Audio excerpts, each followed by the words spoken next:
माई धाम वो पावन धाम जहाँ पर महाप्रभु श्री रामलाल जी का 135वां प्राकट्य दिवस है।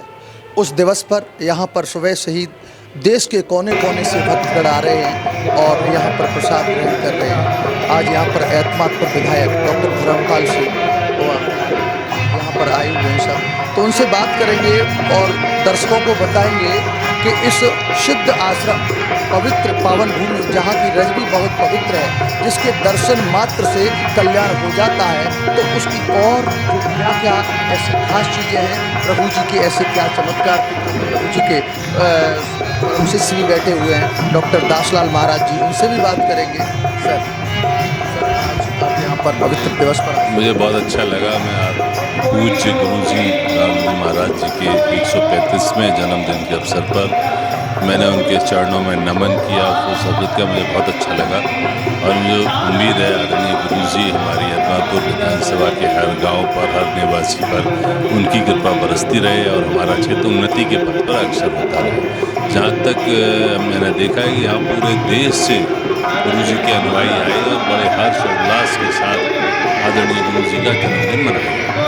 विधायक जी, आप यहाँ पर आए, प्रभु जी के दर्शन किए, कुछ अंदर से प्रभु की कृपा हुई, कुछ अभी बात कर रहे थे यहाँ पर, तो वो क्या प्रभु की कृपा से क्या आदेश? प्रभु की कृपा है तभी तो एकदम आगे हमारे आदेश क्या रूप से मंदिर ही नहीं पूरे क्षेत्र में गुरु जी की कृपा से अच्छे कार्य, जिनसे जनता का हित हो, जैसे मैंने प्रयास कर रहा हूँ कि यहाँ तक लाइटिंग हो जाए, फुटपाथ बन जाए, जिससे हमारे अभी जैसे हमारा स्टेडियम एतमादपुर का भी तैयार नहीं हुआ है, तो हमारे सुबह 4-5 हज़ार लोग, 10 के लोग यहाँ मॉर्निंग वॉक पे आते हैं और वो अंधेरे में आते हैं। अगर हमारी दोनों तरफ लाइटिंग लग जाएगी, फुटपाथ बन जाएगा तो उन्हें आने में आसानी होगी।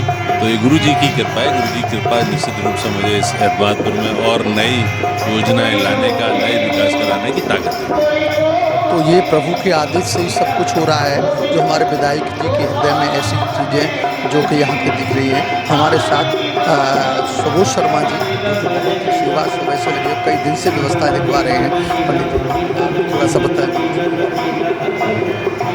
आज बड़ा ही पावन दिवस है। महाप्रभु रामलाल जी महाराज का 135वां प्राकट्योत्सव मनाया जा रहा है। ये त्रिदिवसीय यानी 3 दिवस का आयोजन रहता है। यहाँ महाप्रभु जी 1912 में इस स्थान पर आए थे और उन्होंने यहाँ आकर इस सिद्ध गुफा का निर्माण करवाया था अपनी साधना के लिए। निरंतर महाप्रभु जी अपनी साधना करते रहे और 1918 में महाप्रभु जी आकाश मार्ग से इस स्थान से हिमालय के लिए गमन करें। उसके पश्चात पूज्य सद्गुरुदेव चंद्रमोहन जी महाराज ने इस स्थान का स्वप्न में अनुभव के आधार पर खोज की इसका अन्वेषण किया और यहाँ आकर इस स्थान का पुनरुद्धार करवाया। तब से आज तक निरंतर यह स्थान प्रगति की ओर है और 1990 में पूज्य सद्गुरुदेव जी महाराज के शरीर शांत होने के पश्चात उनके परम शिष्य, परम आत्मीय आचार्य डॉक्टर दासलाल जी महाराज व्यवस्था का कार्य संभाल रहे हैं। वे 1990 से लेकर आज तक यहाँ के व्यवस्थापक हैं और उनके निर्देशन में, उनके व्यवस्थापन में यहाँ का कार्य बहुत अच्छी प्रकार से चल रहा है।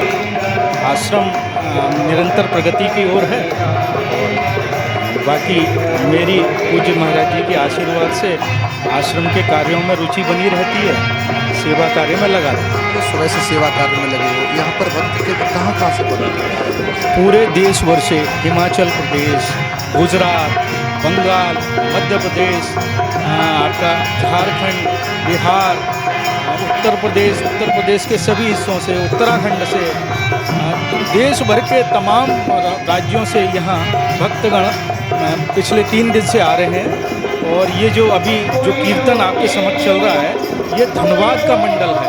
धनबाद का मंडल कल से बड़ी सुमधुर आवाज़ में यहाँ कीर्तन आदि का कार्यक्रम प्रस्तुत कर रहा है यहाँ अपने दतिया से, झांसी से संगीत के बड़े बड़े आयोजन, बड़े बड़े राष्ट्रीय ख्याति के संगीतकार, बनारस से भी राष्ट्रीय ख्याति के संगीतकार और बड़े प्रबुद्धजन सत्संग आदि के लिए, भजन कीर्तन की अपनी प्रस्तुतियाँ देने के लिए यहाँ पर पधारे हुए हैं। और ये प्रभु जी का बताई कुछ आश्चर्य बताए थे कि प्रभु जी किस तरह से आकाश मार्ग से गगन विहार करते थे।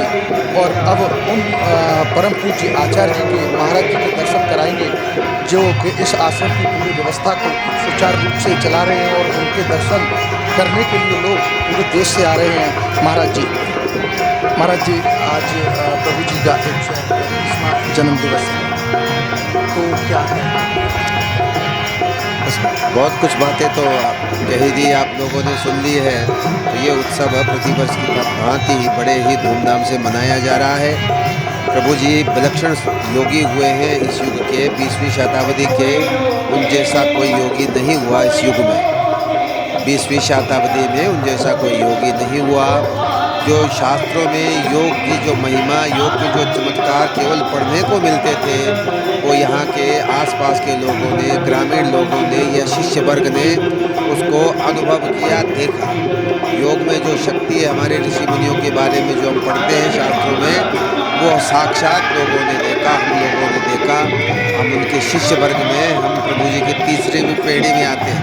वो हमारे दादा गुरुदेव हैं।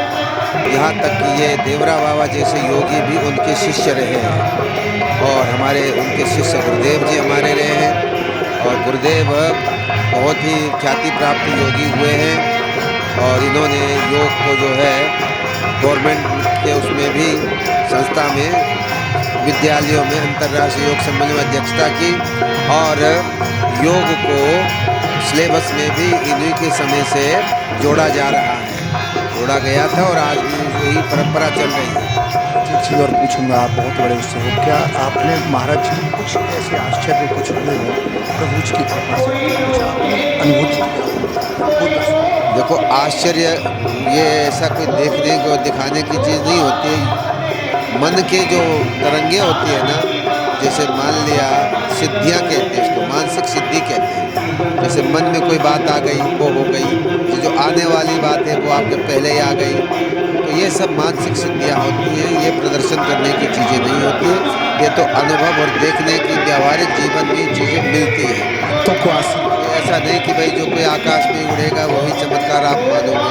चमत्कार तो पग पग पर होते हैं।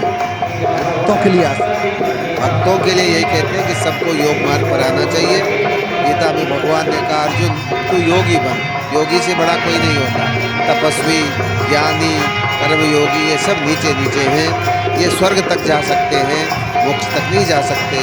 इसलिए जो परमात्मा के ध्यान में लीन हो जाता है, उसमें जब सफल हो जाता है तो वो मुक्ति का भाजन हो जाता है। इसलिए भगवान ने गीता में कहा, अर्जुन तस्माद योगी भव, अर्जुन तू योगी बन।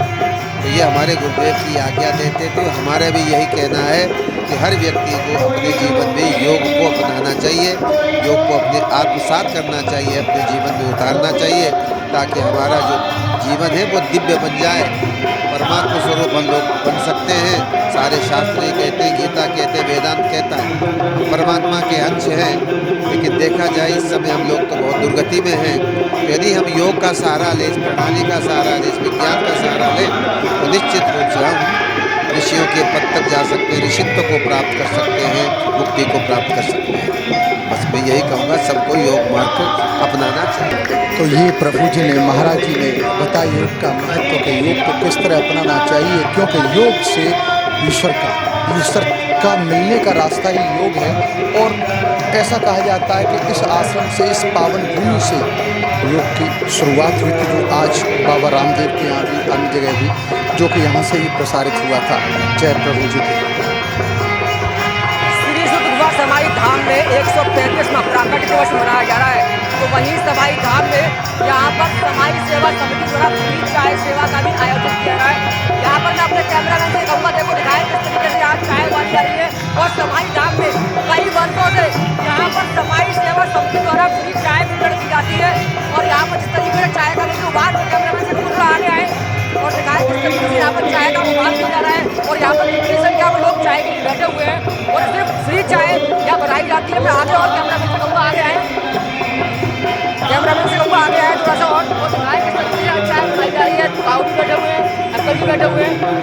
और यहाँ पर काफ़ी लोग, यहाँ पर बड़ी संख्या में लोग चाय का वितरण करते हैं, चाय पीते भी हैं।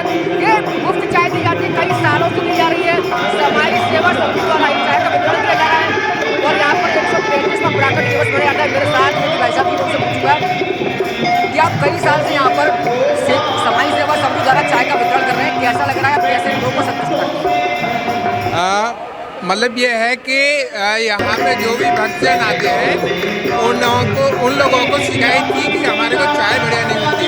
उसको देखते हुए हम सब लोगों ने, हम गांव वालों ने मिलके चाय की सेवा शुरू की और जब लोग ये बोल के जाते हैं ना कि बहुत बढ़िया चाय, बहुत सुंदर चाय, बहुत टेस्टी चाय, तो दिल खुश हो जाता है हमारा। कितने लोगों का कितने दिन का ये प्रोग्राम होता है, यही बताइए, और कितने लोगों को आप चाय का वितरण कर देते हैं इस प्रोग्राम के अंदर? ये सप्तमी वाले दिन से शुरू होता है और दसवीं वाले दिन दोपहर तक लगभग चलता है और लगभग 9000 कुल्हड़ जो है यूज़ किए जाते हैं और लगभग करीब 3.5 से 4 कुंटल दूध लग जाता है। इस तरीके से आप बताया कि 3 दिन के अंदर कम से कम 9000 कुल्हड़ यहाँ पर वितरण कर दिए जाते हैं और 4 से 5 कुंटल दूध भी यहाँ लग जाता है। ये समाज सेवा समिति द्वारा ये निःशुल्क चाय वितरण कई सालों से की जा रही है, क्योंकि चाय का वितरण एक अच्छा माना जाता है और यहाँ पर जिस तरीके से यहाँ पर भक्त काफी दूर दूर से आते हैं उनको चाय का वितरण भी किया जा रहा है। आप खुद देख सकते हैं किस तरीके से यहाँ पर कुल्हड़ों की सजावट है, कुल्हड़ किस तरीके से सजाए जा रहे हैं और यहाँ पर देखो कितने लोग लगे हुए हैं और चाय का वितरण कर रहे हैं। ये सफाई सेवा समिति द्वारा चाय का वितरण किया जा रहा है और ये 135वें प्राकट दिवस के मौके पर चाय का वितरण निःशुल्क किया जा रहा है।